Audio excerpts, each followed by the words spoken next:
Halo, assalamualaikum warahmatullahi wabarakatuh. Jumpa kembali dengan Banyuwangi Official. Oke, selamat malam semuanya. Jadi saya ucapkan terima kasih semuanya. Salam buat keluarga dan sehat selalu. Dan untuk video kali ini yang kita tonton, di sini juga ada video dari Bapak Amin Rais, juga ada Bapak Mahfud MD. Dan nanti sekaligus juga ada kritikan dari para netizen Indonesia, teman-teman. Oke, penasaran apa tuntutan dari Bapak Amin Rais? Kita saksikan bareng-bareng. Let's go, kita tonton dulu. Menyeret Jokowi ke penjara dan mengadili dirinya bersama seluruh dinasti politiknya di hadapan sidang pengadilan yang terbuka untuk umum agar seluruh rakyat tahu bahwa setiap kezaliman ada balasannya. Setiap kejahatan ada sanksi hukumnya, dan setiap pemimpin yang khianat harus mempertanggungjawabkan pengkhianatannya kepada seluruh rakyat Indonesia. Keempat, sejumlah kejahatan dan kezaliman Saudara Joko Widodo termasuk tetapi tidak terbatas pada kasus ijazah palsu Jokowi, kasus kebohongan mobil SMK, kasus pembantaian kilometer 50, kasus tragedi Kanjuruhan, kasus tragedi 894 KPP. Setiap hadapan sidang pengadilan menyeret Jokowi ke penjara dan mengadili dirinya bersama seluruh dinasti politiknya di hadapan sidang pengadilan yang terbuka untuk umum agar seluruh rakyat tahu bahwa setiap kezaliman ada balasannya. Setiap kejahatan ada sanksi hukumnya, dan setiap pemimpin yang khianat harus mempertanggungjawabkan pengkhianatannya kepada seluruh rakyat Indonesia. Keempat, sejumlah kejahatan dan kezaliman Saudara Joko Widodo termasuk tetapi tidak terbatas pada kasus ijazah palsu Jokowi, kasus kebohongan mobil SMK, kasus pembantaian kilometer 50, kasus tragedi Kanjuruhan, kasus tragedi 894 KPPS yang mati pada pemilu 2019, kasus perampasan tanah rakyat berdalih PSN di Rempang, kasus perampasan tanah rakyat berdalih PSN di PIK. 2. Kasus perampasan tanah rakyat berdalih proyek IKN di Kaltim, kasus perampasan hak buruh melalui Undang-Undang Omnibus Law Cipta Kerja, kasus pembungkaman HTI dan FPI, kasus penistaan agama, kasus tuduhan terorisme pada ulama dan aktivis, kasus mendiskreditkan ajaran Islam khilafah, kasus pecah belah umat Islam, kasus pecah belah parpol, dan perampasan kedaulatan partai politik, dan berbagai kejahatan dan kezaliman lainnya harus dibawa ke proses hukum di pengadilan untuk dimintai pertanggungjawaban di muka hukum. Kelima, kasus dugaan ijazah palsu Gibran dan usia Gibran yang belum genap 40 tahun menjadikan Gibran Raka Buming Raka tidak memenuhi syarat untuk menjadi Wakil Presiden Republik Indonesia. Karena itu, segenap rakyat nantinya harus menuntut MPR RI untuk melakukan sidang istimewa dengan agenda memakzulkan Gibran Raka Buming Raka dari jabatannya sebagai Wakil Presiden sekaligus memilih dan menetapkan wapres penggantinya. Keenam, kasus dugaan korupsi Gibran dan Kaisang yang telah dilaporkan Ubedillah Badrun di KPK, juga kasus dugaan korupsi Bobi Nasution dan istrinya Kahiyang pada kasus korupsi tambang Blok Medan di Halmahera Timur juga harus diusut tuntas dan menjebloskan seluruh dinasti politik Jokowi ke penjara. Demikian pernyataan disampaikan Jakarta 21 September tahun 2024. Takbir! Allahu Akbar. Merdeka! Merdeka! Mbak Amin Rais, cangkemmu nek ngomong ora nek entek lho gur ngunek-unek Pak Jokowi ya. Kowe kuwi lho nek posisimu entuk posisi sing penak, kowe iki ya paling ya dinasti. Dlogok wong tuwek ora nggo aturan ngomong. Lereno ngomong wis ora payu iki. Angan. Nah, itu teman-teman ya. Tadi sangat panjang sekali tuntutan dari Bapak Amin Rais, dan sekaligus ada yang mengkritik juga ataupun pendapat dari masyarakat ya. Nah ini juga ada lagi, coba kita tonton lagi. Bapak Amin Rais mungkin belum puas ya memberikan pidatonya, mari kita dengarkan lagi. Tangan si Joko Widodo ini adalah bagaimana menggagalkan pelantikan Pak Prabowo Subianto pada 20 Oktober yang akan kita sambut dengan segala macam harapan itu ya. Saya sudah mencium bau busuk langkah jahat politik Jokowi itu ya. Sebaliknya kalau langkah presiden ternyata kocluk dan mengunggulkan kepentingan pribadi dan keluarganya, maka wajib presiden itu dimakzulkan ya. Gara-gara Pak Amin Rais dianggap kualat kali Gus Dur, Pak Amin Rais raiso jadi presiden. Presiden Indonesia niku miturut Ronggo Warsito, muridnya Mbah Hasan Besari, niku namanya Bagus Burhan, kemudian menjelma menjadi Ronggo Warsito, miturut Jongko Joyoboyo, Presiden Indonesia iki mburine lah jenenge Pak Amin Rais, ora ana one, lah ana one lucu Amin Raiso. Nah si Jokowi ini itu lebih ganas, lebih gawat, lebih serem, lebih dajjal, lebih evil, lebih syaitoniah daripada yang lalu-lalu ya. Nah itu tadi juga Gus Miftah teman-teman ya, itu mengomentari juga tentang tuntutan dari Amin Rais. Oke lanjut, ini juga masih ada untuk tuntutan ataupun pidatonya Amin Rais, kita dengarkan lagi. Nah jadi singkat kata, kita ini sesungguhnya hanya sebagian kecil ya.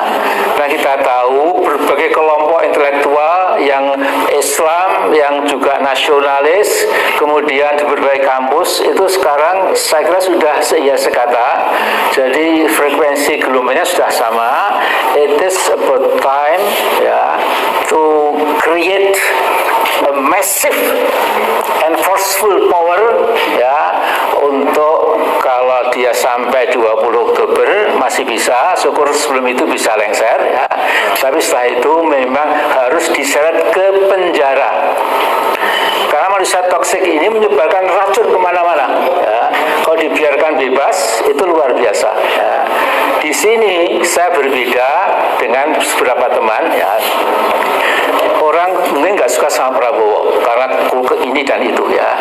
Tetapi dalam bahasa Inggris this is the best available ya. Jadi kalau kita nggak suka sama Joko Pret, kemudian juga jangan lantas ini sudah dipilih walaupun pilihannya juga tidak curang dan lain-lain ya. Tapi ini kenyataan seperti itu. Jokowi dulu juga dipilih secara curang juga ya. Nah jadi saya melihat ini kesempatan emas ya. Kalau kemudian kita lantas tidak kemana-mana, kita nggak suka sama Jokowi, kemudian penggantinya pun juga kita anggap sama, insya Allah tidak ya. Saya lama bersahabat dengan Prabowo sejak zaman reformasi, sampai pernah jadi ketua tim pemenangan waktu beliau 2 kali kalah terus itu ya. Jadi I know him very very well. Mbak Amin Rais, cangkemmu nek ngomong ora nek entek lho gur ngunek-unek Pak Jokowi ya. Kowe kuwi lho nek posisimu entuk posisi sing penak, kowe iki yo paling ya dinasti. Dlogok wong tuwek ora nggo aturan ngomong. Leren to ngomong wis ora payu iki. Dlogok wong tuwek ora nggo aturan ngomong. Nah itulah teman-teman ya, pidato yang sangat panjang dari Bapak Amin Rais, juga tadi langsung dikomentari para netizen. Oke, ini juga ada Bapak Mahfud MD, kita dengarkan.